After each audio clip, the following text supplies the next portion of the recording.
You found it. Your home for the best content on your favorite team, the Fighting Tigers of LSU. Do us a favor, subscribe to the channel, leave your comments below, and be sure to smash that like button.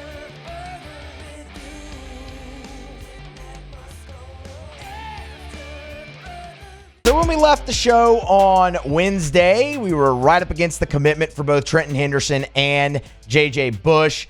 Both had LSU in the final. Both were considered LSU leans. You go 1 for 2, as often happens in recruiting. We'll focus in here mainly on Trenton Henderson because that's the one that you got.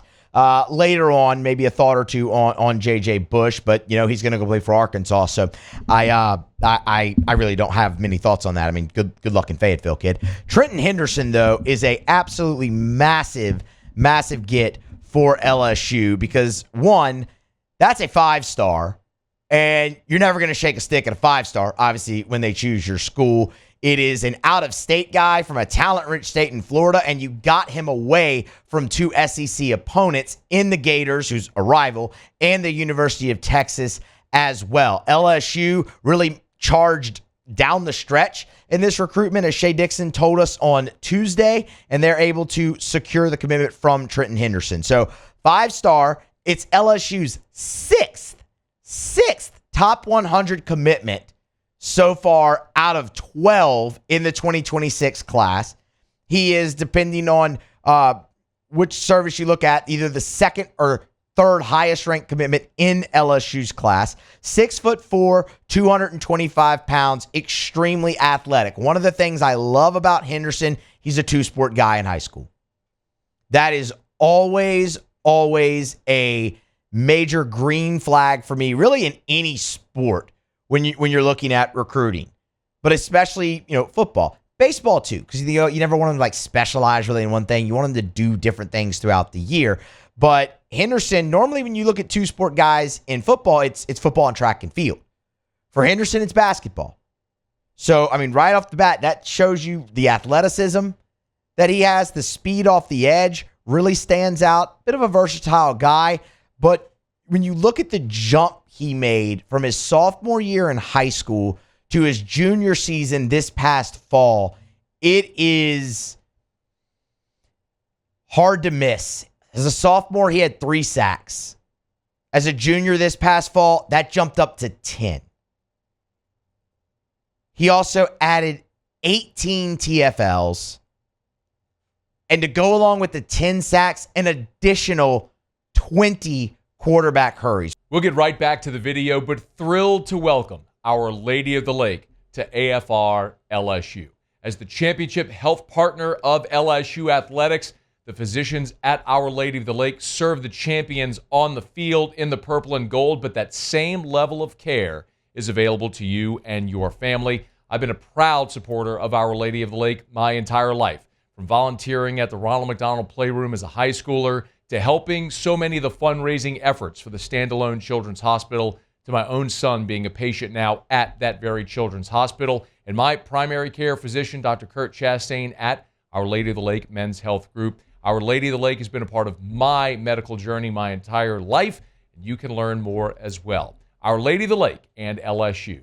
Together, we roar. So when you're looking at projectability and further development just as a senior in high school, you're going to see those numbers obviously jump.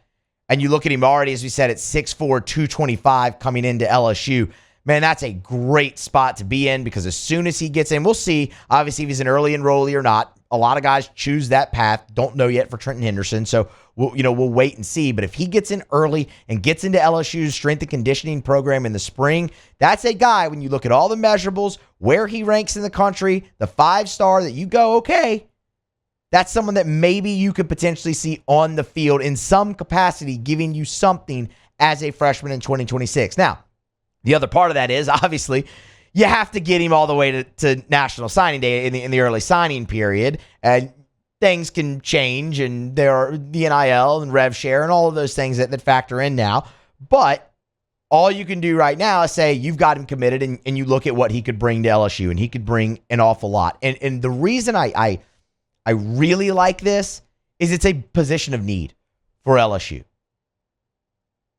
Like, look back at edge rusher if you will, with me for a moment with LSU. And it's really been a portal. I don't want to say like mercenary position for LSU, but they've done work in the portal, whether it be Braden Swinson, Ovia Gofu, all those guys they brought in. Savion Jones developed quite well under Kevin Peoples. That's a guy that you had signed, out of St. James in your recruiting class. That's great. But for the most part, it's been a portal position for LSU. You look back a couple years ago, Deshaun Womack, Jackson Howard, both those guys, like top 100 edges coming out, they've both entered the transfer portal and really did so, kind of before last year and this year. A season ago, you only signed one edge rusher, or I should say a cycle ago, you signed one edge rusher in Damian Shanklin. That was it. Swinson, Jones, they move on in the draft. You go back into the portal for this position, and you get Patrick Payton, Jamari Butler, Jack Pyburn, who are going to bolster your defensive line immensely in 2025. The problem there is, though, they're all out of eligibility after 2025.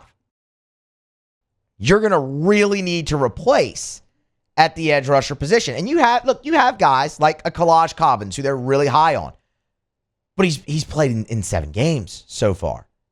And his most extensive action came against Baylor in the bowl game. Dylan Carpenter's a redshirt freshman. He just hasn't played a lot. CJ Jackson, redshirt guy. We'll see what you can get out of Shanklin. But there's a real possibility that your most experienced that you return for 2026 is Gabe Relaford, because Relaford will play plenty here this season. That's going to be a big spot for LSU in the 2026 offseason, or I should say the 2025 offseason, heading into the 2026 season. And that's the main reason that landing Trenton Henderson is so huge. His talent notwithstanding. Just you need bodies at that spot if you're LSU going forward. And you could dip back into the transfer portal. You know what? I'm sure they would. Not to put the cart way before the horse. They haven't even played this year. But, I mean, you just see really where you are at that spot. And you know what? Look, they could go add another edge rusher in this class, and we'll see if they do that.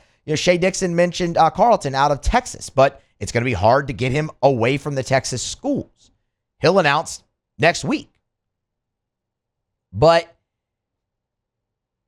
it's that need that you're going to have there is why I love. And again, when you're looking at the two, and you would have loved to have had both Henderson and J.J. Bush, 100%. But when you're looking at the two, one, Henderson's a 5-star, and two, edge is a much bigger position of need than linebacker right now for LSU. It's not to say they're not going to go out and sign a linebacker in this class. I'm sure they will. But we talked about that yesterday when we previewed their commitments, the work that LSU has done in recruiting at linebacker. Keelan Moses, Charles Ross, Jaden Breaker, Zach Weeks, Devon Keys. Like, you feel really good about that spot going forward if you're LSU. So for me, the get of Trenton Henderson is just massive on so many different levels. And it's a great get. And you know what? After you had all those official visits and all the big official visit weekends that you did in June, to start July off with a 5-star, you don't get a better step in the right direction with that, regardless of what happened with a guy like J.J. Bush. And when you look at LSU's defensive line class so far that they've put together here for 2026, depending on which recruiting service you subscribe to, it's 2 5-stars.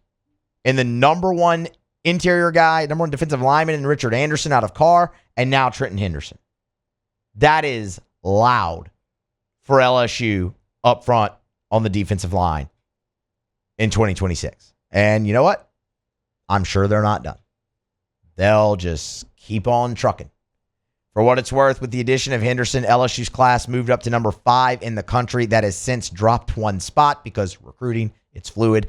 LSU stands at number 6 right now in the nation, up one spot from number 7 where they were entering Wednesday night. So paying dividends, and they have a long way to go. And there's some big fish left out there, obviously, for LSU, and a lot of them will announce in the coming week. The biggest being Lamar Brown on Thursday, July the 10th. So we'll have plenty to talk about more with recruiting. Shay will be back with us on Tuesday, and he'll preview Lamar Brown. He'll react to Trenton Henderson and all of that. But as far as my opinion goes, you couldn't have landed a bigger fish right there if you were LSU, a 5-star at a major position of need to start what's going to be a huge month for you in July. Hey, thanks so much for watching. Please leave your comments. I love to interact, and be sure to hit the red subscribe button below.